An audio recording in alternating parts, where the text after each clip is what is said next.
Dallas Cowboys fans, I am falling in love more and more with Brian Schottenheimer with every passing day. Pause if necessary. Y'all know damn well, I'm a married man. I love my woman. I ain't talking about that kind of love. But either way, Brian Schottenheimer is really taking the old saying, the devil is in the details, to heart. We're going to talk about some of the things that he discussed in his press conference today and briefly go over some of the roster moves that the Dallas Cowboys made this past week as they released some guys and they signed a bunch of guys as well pretty damn early for Dallas Cowboys standards. Let's get right into this one and be sure to subscribe, like, follow, whatever platform you're on. Be sure to do so and keep up with Attack on Cowboys every single day. And speaking of which, we just launched on all audio platforms, and I will, sometime during the summer, I will be uploading podcast or audio exclusive episodes of Attack on Cowboys via Spotify, Apple Podcasts, Pandora, Amazon Music. Wherever you listen to your podcast on, you will be able to catch those exclusive episodes of Attack on Cowboys where we just chop it up for an hour or so, right? So be sure to check all of those links out in the description below. I really wanted to put this video out today. Obviously, we'll cover the news that happened this week, kind of round up the news. But I wanted to make sure that y'all knew, man, I got my audio links up. This is a big deal. Please, please, please, Attack on Cowboys family, help me run up those numbers. Use all those links. Whatever audio platform you use that link. Follow the audio platform. Download the episodes that's already been up there. And be on the lookout for exclusive audio content. Now, let's get right into it. I had to take care of some housekeeping. I know y'all like, oh, can you get into the... Hey, man, it's Saturday. You ain't got nothing to do. I had to take care of the housekeeping. Let's get it. All right, so let's get into the first bit of news from earlier this week. The Dallas Cowboys have released 4 players in accordance with the guys that they drafted, right? The guys that they released, they essentially correlate directly with the positions that they drafted. They released 2 offensive linemen. They drafted 2 offensive linemen. They drafted a right tackle and a right guard. They just released a guard and a tackle. They drafted 2 running backs. They released a running back. And they actually still need to release another running back. So Tiny Deuce Vaughn, I'm looking at you.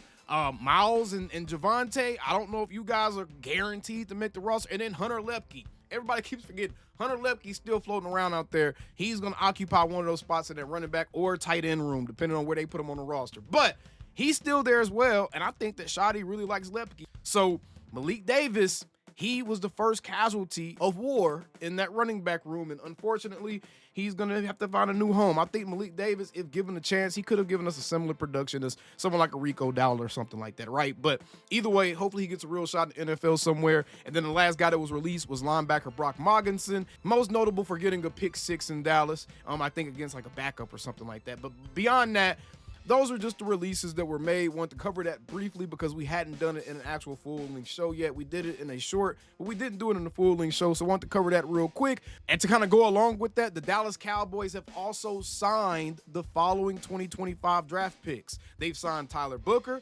Siobhan Revel, Shamar James, Johnny Cornelius, Phil Maffa, Jay Toya, and Tommy Akingbasote. So their only unsigned draft picks are their second-round pick, defensive end Donovan Izaraku, and their 5th round pick Jaden Blue. So once they get those deals done, they have their entire draft class signed already. And I'm telling y'all, it's not for nothing that the Cowboys are moving this quickly. Brian Schottenheimer even said it today in his press conference. He said usually they don't get these rookie deals done this quickly, but he wanted to get those rookie deals done because he just wants to kind of expedite the process of getting these guys ingratiated into the organization.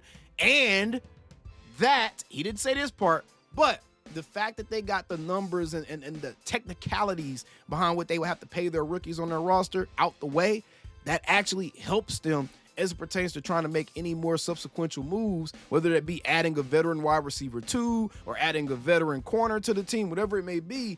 Them getting that done early absolutely kind of clears the runway for them to figure out, okay, what's the next move? Now we don't have to worry about them taking a week or 2 to negotiate with rookies. That's out the way. They can move their attention back towards a Micah Parsons. They can move their attention back towards the free agency pool and back towards trying to make trades and making sure that stuff fits in with the cap that we have remaining, right? So that's the positive part. That's why it's notable that the Cowboys did these deals so quickly. In fact, they were the first team to sign their first-round pick. So the Cowboys are moving quicker, and Brian Schottenheimer essentially revealed today that he has a hand in that. He has a hand in why the Cowboys are moving a little bit differently.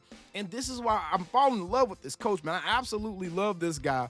And everything that he said in his press conference today, I want to give you guys a couple anecdotes from it. He talked about coaches who change whenever they become head coaches, and they may kind of change their laurels and what they base themselves on. And he said, quote, "The guys I've seen change, they weren't very successful, and I plan on being very successful. I'm going to be me, and I'm not going to change that framework." Shotty sound like me out here. I'm going to be me. I'm not going to change that framework for anybody, bro. And that is what it is, bro. If you like it, you love it. If you don't, you hate it. It is what it is. And then he had another really, really good quote here. This is from Nicole Hutchison. He said, "We talked to our group, both vets and rookies, about being intentional. He shared that instead of doing big introductions and getting everyone to stand up, he gives everyone 5 to 10 minutes to mingle and walk up to people that you don't know and introduce yourself. I was kind of sitting at the bottom of the team room watching the interactions go on with different position coaches, talking to players, and coming down to talk to Scott with nutrition and Claire and everybody like that. But if you say you're a family and that's the culture that you want to build, one that's about being family first and first class and joyful, then what your expectation is that your veterans reach out and will assist these young players.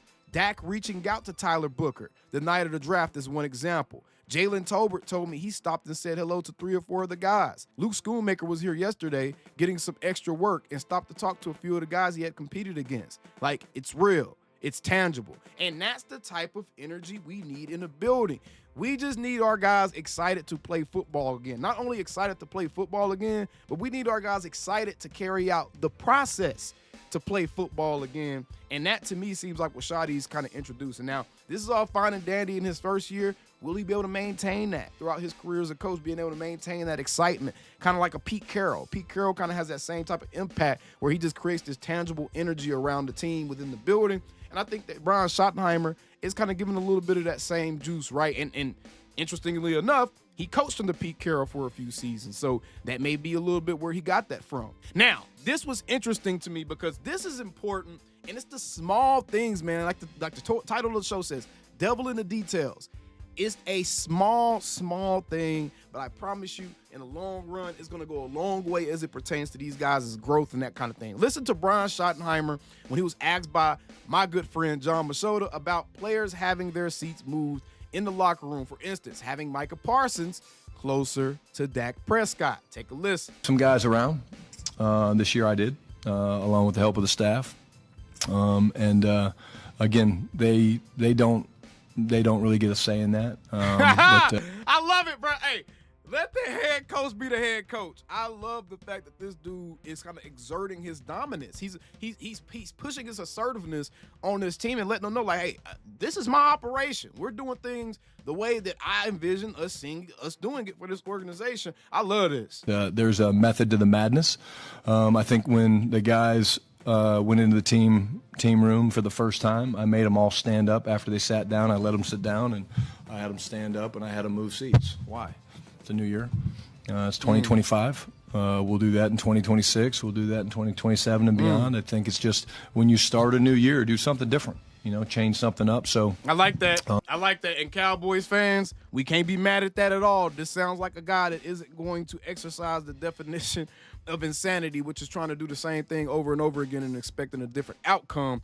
This sounds like a guy that understands the value of getting his players uncomfortable, getting his players out of these little cliques that form on any football team that you're a part of, any team that you're a part of, specifically football team, because there's so many guys involved. Cliques are going to form. Cliques are going to develop. You're going to have guys that are close with guys. You're going to have guys in one clique. They may not like a couple of the guys, but Shotty is kind of breaking down those walls. He's breaking down those barriers, and he's forcing this team to interact. He's forcing this team to actually kind of be involved with each other. And remember, some of that connectivity was an issue that we noticed last season, and it was an issue that was big enough to where guys like Zach Martin brought it up at the end of the season. It's something that's talked about, thought about, but there's a method to the madness. And there is a method to the madness. The reason I think it's important that he put Micah Parsons beside Dak Prescott is for obvious reasons. Micah is trying to develop into a leader. Micah Parsons is trying to take a step in maturity. Micah Parsons is trying to understand what it means to be the face of an organization. He's trying to understand how and when to push those buttons as it pertains to being a leader, what's cool to say, what's not cool. And not that Dak is going to control him or anything, but Dak is just going to be able to just day in, day out, sit next to each other. Your lockers right next to each other. Day in and day out, Dak is going to be able to kind of touch base with Micah and make sure that Micah has that mentorship available to him. Remember, a lot was discussed about Micah not really having that leader, that mentor to kind of go to. And it doesn't have to be a guy at your position. It could just be a guy that's respected around the league. And having Micah closer to Dak, that could only help him from a leadership standpoint, from a maturity standpoint, from even Micah helping Dak of kind of being like, hey, Dak, let's get this thing together. Let's motivate each other a little bit, right? Iron sharpen iron from a mentality standpoint, from an emotional intelligence standpoint. So I really, really like this. And again, all the little details that Schottenheimer is paying attention to, I'm telling y'all right now. Y'all don't think it does right now, but all that stuff is going to matter. And stuff like this, even small details like the Brian Schottenheimer press conference, the lector is gone. He's the first head coach to sit down for his daily presser since Wade Phillips. This is a guy that's getting comfortable. This is a guy that's asserting, again, his dominance on the room. He's like, man, I'm about to sit down. I'm about to get comfortable. I'm about to sit down and talk to y'all. I'm not about to sit up here and be all, just straight up and down. We're going to get comfortable. We're going to have a real conversation. And, bro, I love Brian Schottenheimer. If I could buy a Shotty jersey, I would. But let me know what y'all think about all this stuff down in the comments below. Again, be sure to follow me on all audio platforms. Appreciate you guys for tuning in. And how about them Cowboys?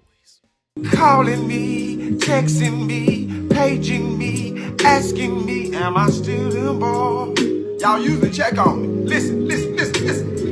I'm still them boys. Hey! Woo! Hey!